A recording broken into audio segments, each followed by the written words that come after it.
मित्रांनो, फक्त 10 सेकंदासाठी कल्पना करा, तुम्ही एसटी बसने प्रवास करण्यासाठी घराबाहेर पडला आहात. खिशातलं NCMC कार्ड काढण्यासाठी हात घातला आणि लक्षात आलं की कार्ड हरवलेलं आहे. काही तासांनी कळतं की कार्ड मधील पैसे संपले आहेत. धक्कादायक गोष्ट म्हणजे यासाठी कोणताही OTP आला नाही, पिन मागितला गेला नाही आणि व्यवहाराचा मेसेजही वेळेवर मिळाला नाही. मग पैसे गेले कसे?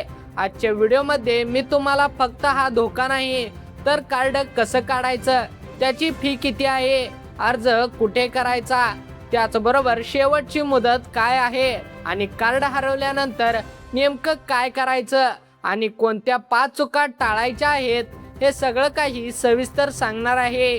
त्यामुळे हा व्हिडिओ शेवटपर्यंत नक्की बघा, कारण शेवटी एक अशी गोष्ट सांगणार आहे जी प्रत्येक कार्ड धारकाने आधीच करून ठेवायला हवी.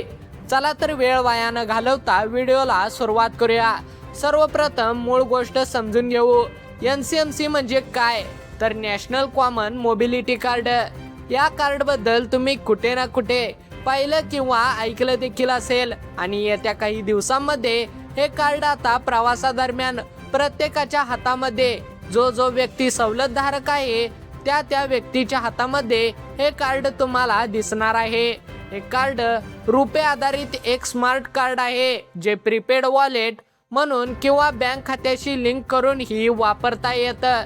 या एकाच कार्डावर ST bus, metro, railway, toll नाका, पार्किंग आणि काही ठिकाणी किरकोळ खरेदी असे अनेक व्यवहार करता येतात.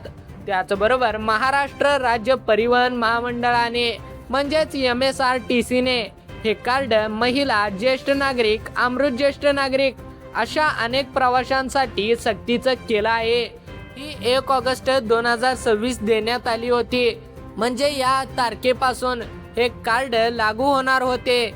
पण अनेक पात्र प्रवाशांना अजून कार्ड मिळालेलं नसल्यामुळे किंवा काही तांत्रिक अडचणीमुळे परिवहन मंत्री प्रताप सरनाईक यांनी ही मुदत आता 1 सप्टेंबर 2026 पर्यंत वाढवली आहे. म्हणजे पुढच्या महिन्यापासून हे कार्ड आता वापरात आणण्यात येणार आहे.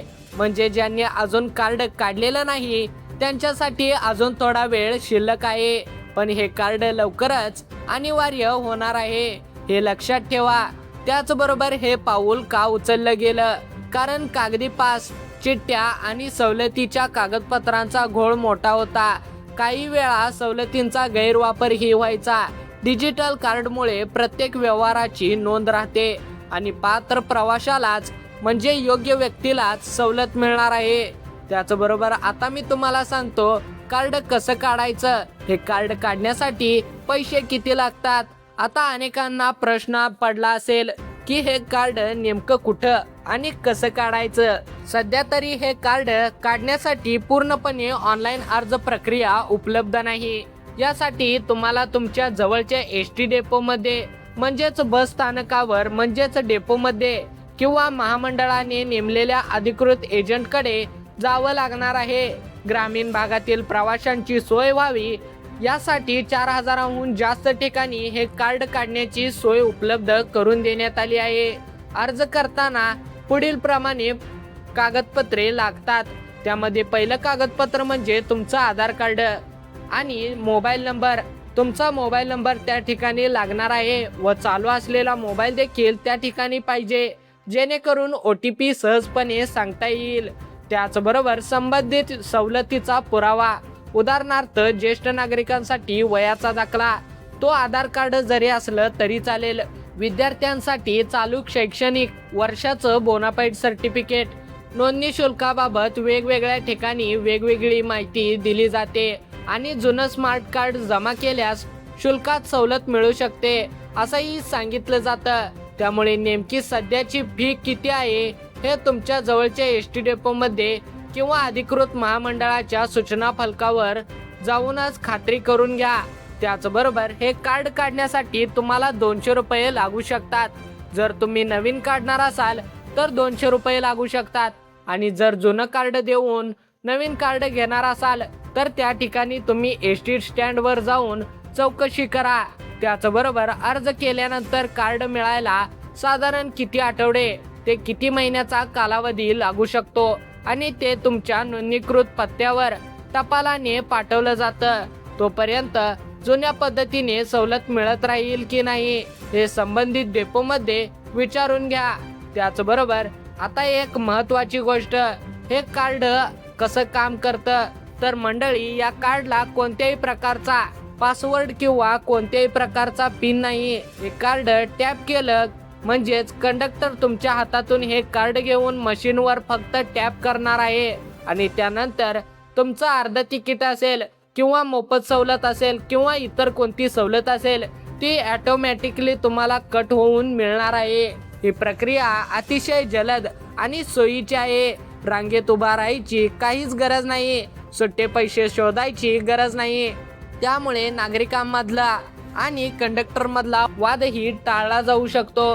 त्याचबरोबर मित्रांनो, आता आपण पाहूया धोका नेमका कसा होऊ शकतो. मित्रांनो, हाच या व्हिडिओचा सगळ्यात महत्त्वाचा भाग आहे, त्यामुळे लक्षपूर्वक नक्की ऐका.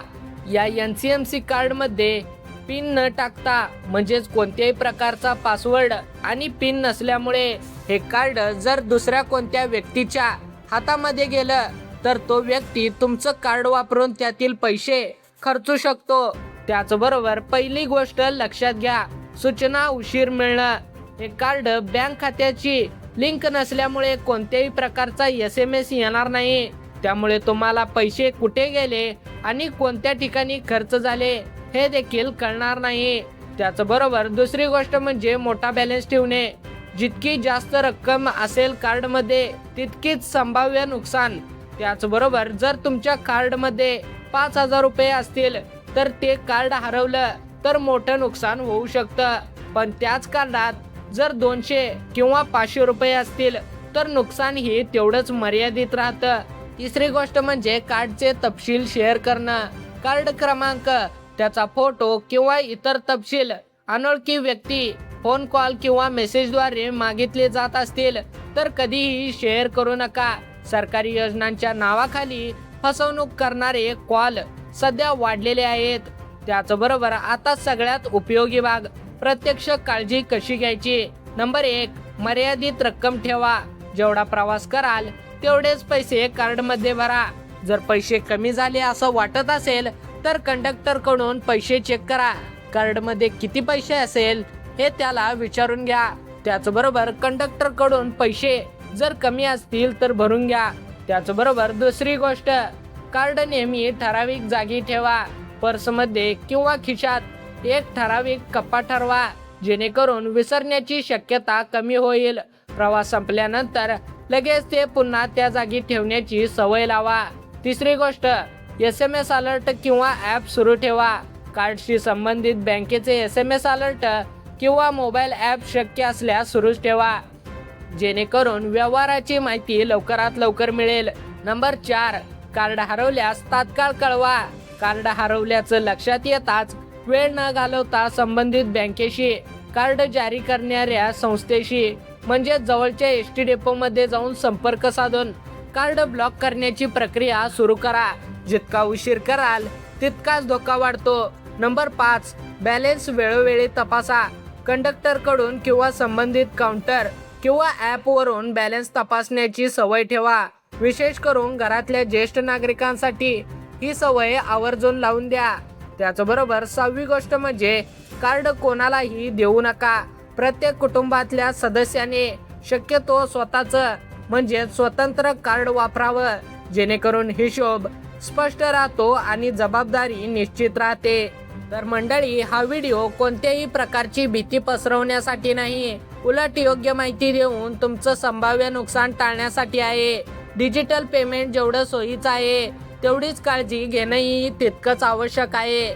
जर तुमच्या घरात आई, वडील, आजी, आजोबा, महिला, विद्यार्थी किंवा इतर कोणाकडे NCMC कार्ड असेल तर त्यांना ही माहिती नक्की सांगा. अनेक वेळा ज्येष्ठ नागरिकांना किंवा नवीन वापरकर्त्यांना अशा गोष्टी माहीत नसतात. तुमच्या एका शेअरमुळे एखाद्याचे पैसे वाचू शकतात. आणि सगळ्यात शेवटची, सगळ्यात महत्त्वाची गोष्ट, आजच घरातल्या ज्येष्ठ व्यक्तीच्या कार्डवर कार्ड ब्लॉक करण्यासाठी कोणत्या नंबरवर किंवा कोणत्या डेपोमध्ये संपर्क साधायचा हे एका कागदावर लिहून त्यांच्या पर्समध्ये ठेवून द्या.